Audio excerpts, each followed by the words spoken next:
लुका की मार्फत लिखी गई अंजील उसका 10 बाब और उसकी 16वीं आयत। यहाँ पर लिखा है, जो तुम्हारी सुनता है वो मेरी सुनता है, और जो तुम्हें नहीं मानता वो मुझे नहीं मानता, और जो मुझे नहीं मानता वो मेरे भेजने वाले को नहीं मानता।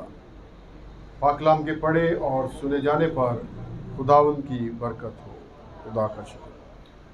खुदावंद इस कलाम के वसीला से आज सुबह हम सबों को बरकत और शिफा दे।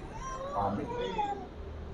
इसी में मेरे अजीज़ों, पाक कलाम में से जो हवाला हमने पढ़ा है लुका 10 बाब उसकी 16वीं आयत, यहाँ लिखा, जो तुम्हारी नहीं सुनता।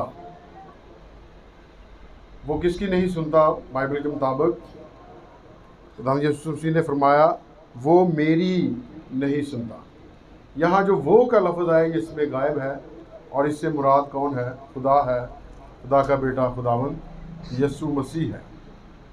जो तुम्हारी नहीं सुनता, और तुम्हारी से मुराद जो खुदा के लोग हैं, बंदे हैं, बंदियां हैं इस दुनिया के अंदर, इससे मुराद वो लोग हैं जो तुम्हारी नहीं सुनता।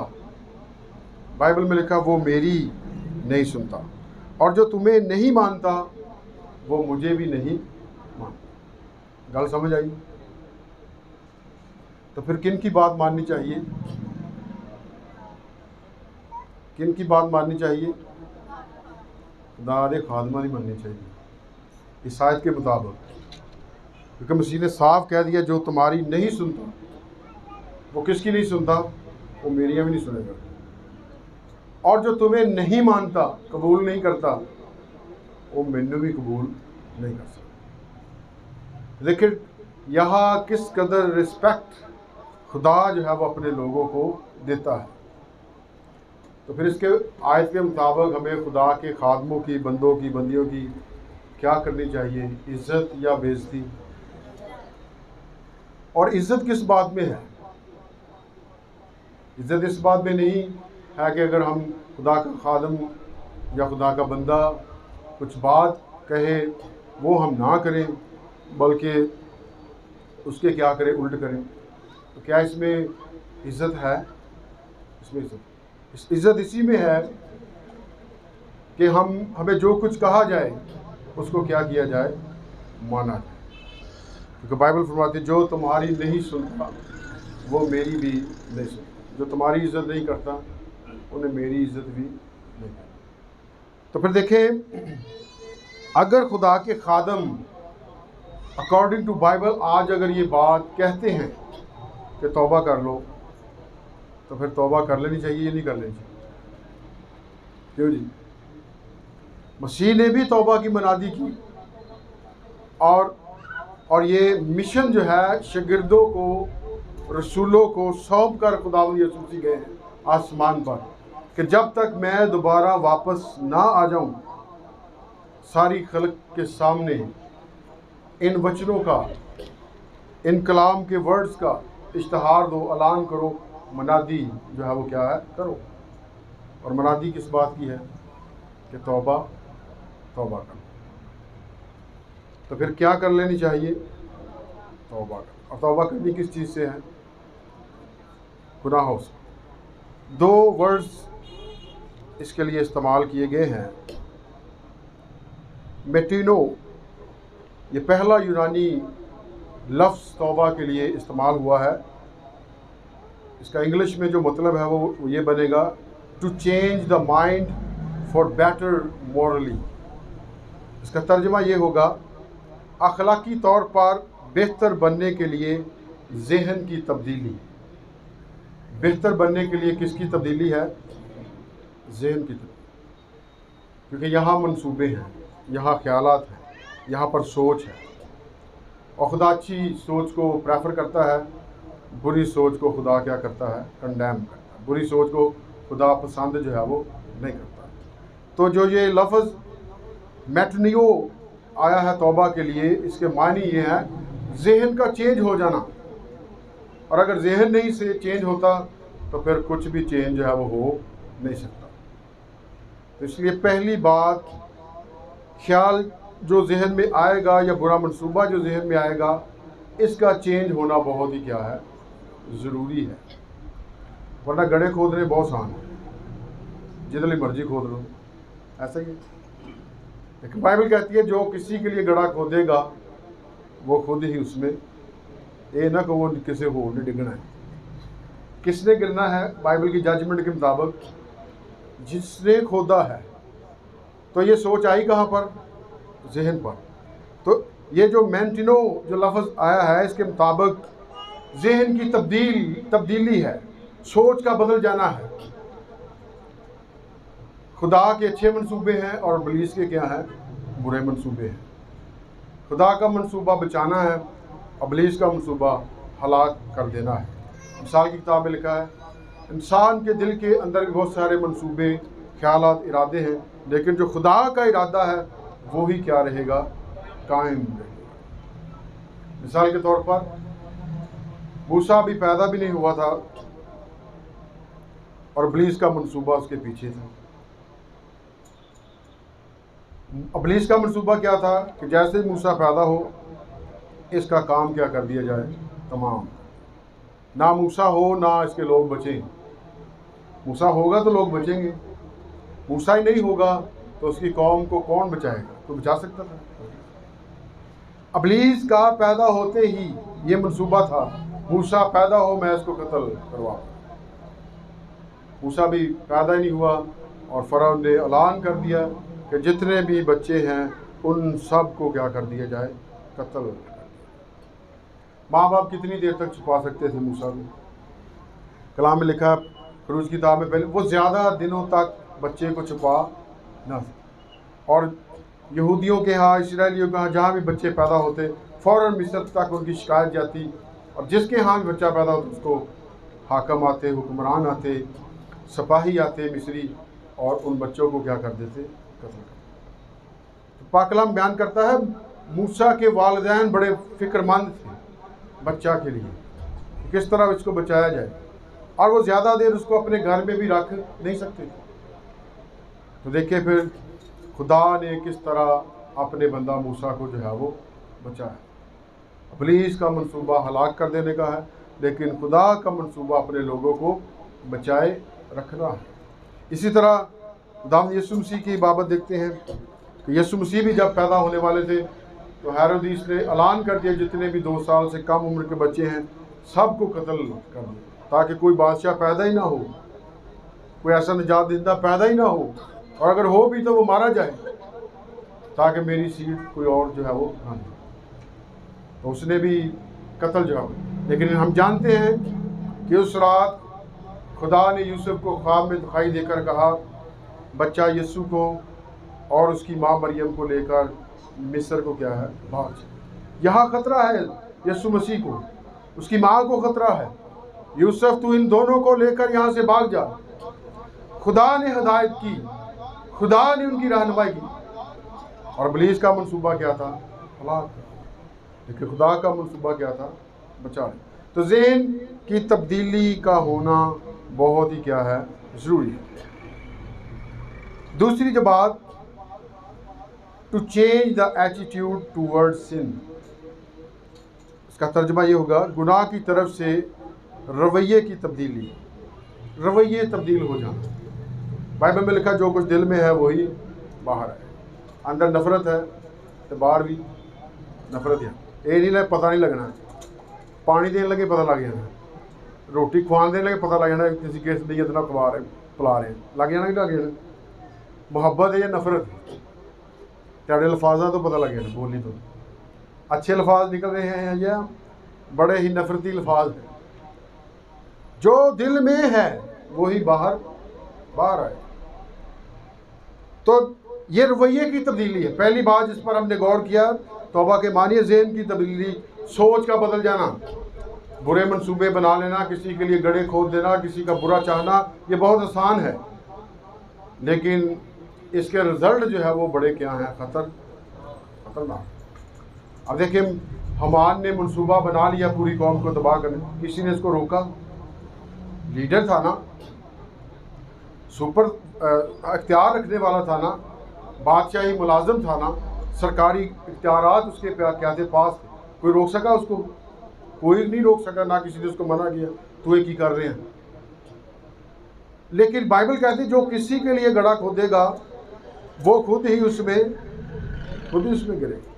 इसने यहूदियों के लिए, खुदा के लोगों के लिए बुरी सोच अपनाई, और अंत में आखिर में गिरा कौन उस गड्ढे में? हम आने गिरा नहीं, जजमेंट बदलते नहीं गई खुदा जी, वही हुआ जो बाइबल में लिखा है। तो देखिए, जहन की तब्दीली बहुत ज़रूरी है। और फिर जो दूसरी बात जिस पर हम गौर करें वो रवैये की तब्दीली है, रवैये का चेंज हो जाना, जिसकी बाबा पौलुस इफिसियों या कुलुसियों की कलीसिया को खत लिखते हुए कहता है, चोरी करने वाले हाथ फिर चोरी। लोग चर्च चो भी चोरी कर लेंगे हैं, चीज़ा चुक लेंगे हैं, चर्च चो भी नहीं डरते, खुदा के घर चो भी नहीं डरते। तो एक दूसरे की भी चीज़ें नहीं चुरानी। और चोरी क्या है? बगैर इजाज़त किसी की भी चीज़ ले लेना, उसको इस्तेमाल में लाना, ये क्या है? चोरी है। ये नहीं है जो पता लग जाए मैं दसदा मैं ही ले चक्की सी भी, उसकी इजाज़त तो बगैर चुक ली। तो इजाज़त के बगैर उसकी चीज़ इस्तेमाल करना, रखना अपने पास, ये चोरी है। ये नहीं मालकन में जो पता लग जाएगा पैसों का, वो तो मैं दस मैं ही चक्के सी इतों, तू पहले ही दस दे, जो चक्के उन्हें दस दे तेरे पैसे पे सी, आ लो अपने पैसे। ये तो नहीं जो तफ्तीश शुरू कर दी हाँ कि इतने पैसे पे किधर गए, पता तो लग ही जाना कौन आया तो कौन नहीं गया। तो चोरी करने वाले हाथ फिर चोरी नहीं कर, ये एटीट्यूड का बदल जाना है, रवैये का बदल जाना है। गालियाँ बकने वाली ज़ुबान फिर गालियाँ जो है वो ना बके, बुरा चाहने वाली सोच जो है वो बुरा फिर जो है वो किसी का ना चाहे।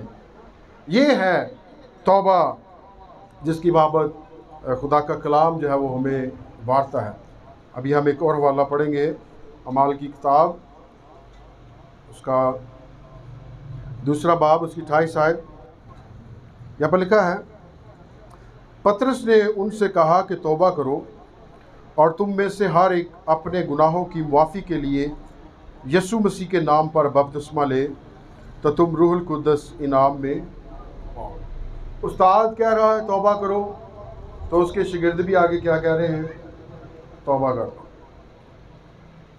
और इसी में क्या है? बेहतरी है। वरना लूका 3:13 के जो अल्फाज हैं वो बड़े ख़तरनाक हैं, जहाँ यीशु मसीह ने ये फरमाया, अगर तुम तौबा ना करोगे तो सब इसी तरह क्या हो जाओगे? हलाक हो जाओगे। फिर अमाल 17 बाब, उसकी 30 आयत को देखेंगे। अमाल की किताब 17वां बाब 30 आयत को, यहाँ पर पौल जो है, पतरस भी यीशु मसीह की वही मनादी कर रहा है, पौल भी वही मनादी कर रहा है। अमाल 17 बाब 30 आयत को हम पढ़ेंगे। बस खुदा जहालत के वक्तों से चश्म पोशी करके अब सब आदमियों को हर जगह हुक्म देता है कि तौबा करें। पौलुस क्या कह रहा है कि हर जगह हुक्म दे रहा है, किसी एक जगह पर वो मुनादी नहीं कर रहा, हर जगह जा जाकर वो कलाम की क्या कर रहा है? मुनादी कर रहा है कि ये मैसेज जाया जाए, ये मैसेज पहुंचाया जाए और ये हुक्म दिया जाए। मैं हुक्म देता हूँ। और तौबा क्या है? खुदा का हुक्म है। खुदा हुक्म देता है, पौलुस हुक्म देता है कि सब क्या कर लें? तौबा कर। तौबा क्या है? ये एक बुलाहट है। तौबा क्या है? बुलाहट है। हवाला देखेंगे लूका 5 बाब 32 आयत, 5वां बाब और उसकी 32वीं आयत को पढ़ेंगे। यहाँ पर लिखा है, मैं रास्तबाजों को नहीं बल्कि गुनाहगारों को तौबा के लिए बुलाने आया।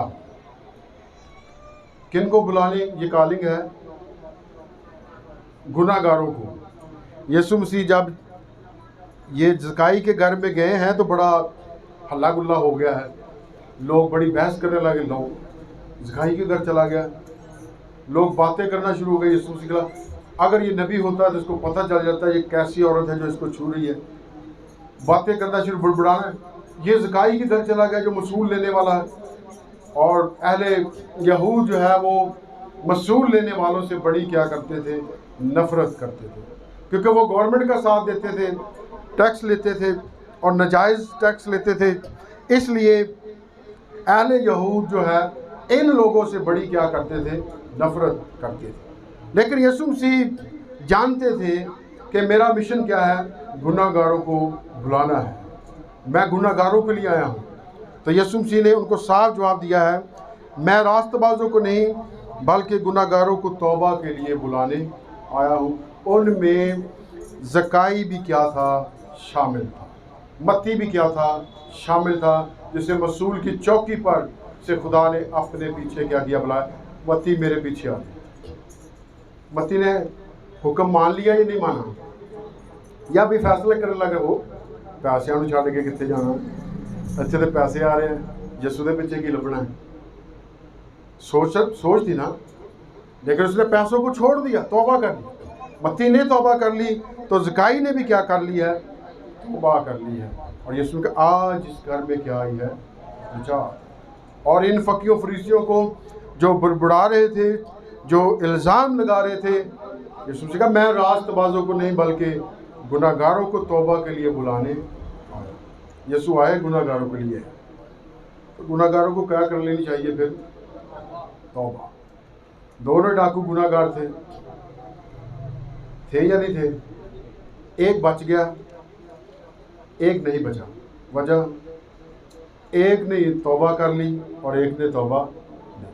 और आज भी कलाम हर कोई सुन रहा है, टीवी पर, सैटेलाइट पर, चर्चिज़ पे, मैसेज में या मोबाइलों में जो हमारे मैसेज, उनमें से सुन रहे हैं पैगाम, लेकिन फिर भी दुनिया क्या नहीं कर रही, तौबा नहीं कर रही। बहुत दफ़ा हम कहते हैं लोग ये अज़ाब क्यों नाज़िल हो रहे हैं लोग दुनिया पर, तो उसकी एक वजह ये भी नोट कर लें, दुनिया में अज़ाब इसलिए आते हैं जब खुदा के लोगों को ज़मीन पर क्या किया जाता है, सताया जाता है।